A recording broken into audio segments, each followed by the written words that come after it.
তারাই এখন বাংলাদেশের বিভিন্ন জায়গায় ঢাকা শহর সহ নানা রকম যে আইন শৃঙ্খলা পরিস্থিতির সৃষ্টি হচ্ছে, আমার দৃঢ় ধারণা এটা তাদের অনুপ্রেরণায় আমাদের ভিতরে তাদের লক্ষ্য এবং উদ্দেশ্য আপনারা যদি দেখেন, ভারত প্রথম থেকেই বলতে চাচ্ছে সারা বিশ্বের কাছে যে বাংলাদেশে কোনো আইন শৃঙ্খলা পরিস্থিতি ভালো নেই, এখানে সব চলে গেছে উচ্ছৃঙ্খল লোকদের হাতে, এবং আমরা ইদানিং সেগুলি একটু প্রবণতা বেড়েছে বলে দেখছি।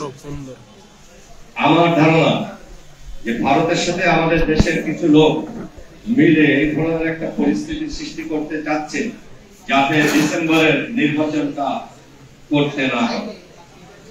কাজে আমরা যারা রাজনীতির নামে উচ্ছৃঙ্খলতা করছি, রাজনীতির নামে একটা ভুল পথে চলছি, সংস্কার দিয়ে নির্বাচনের সমকক্ষ করতে চাচ্ছি, আমার ধারণা তারা ভুল করছে।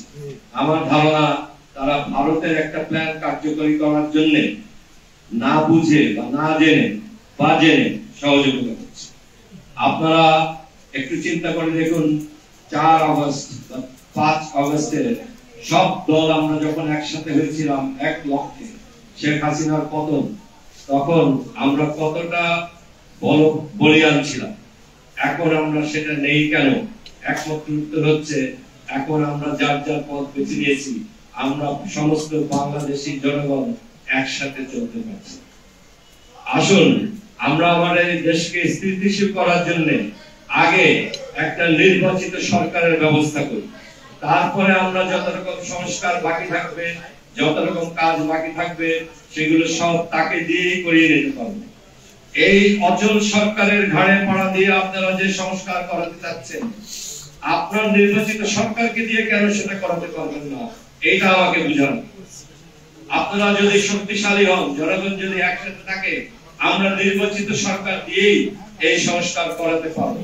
নিজেদের উপরে আস্থা রাখুন, সবাই সবার উপরে বিশ্বাস রাখুন, ইনশাআল্লাহ আমরা এটা পারবো। আপনারা দেশকে দয়া করে বিভক্ত করবেন না এবং শত্রুর ডিজাইন সাকসেসফুল করায় সহযোগিতা করুন। ধন্যবাদ।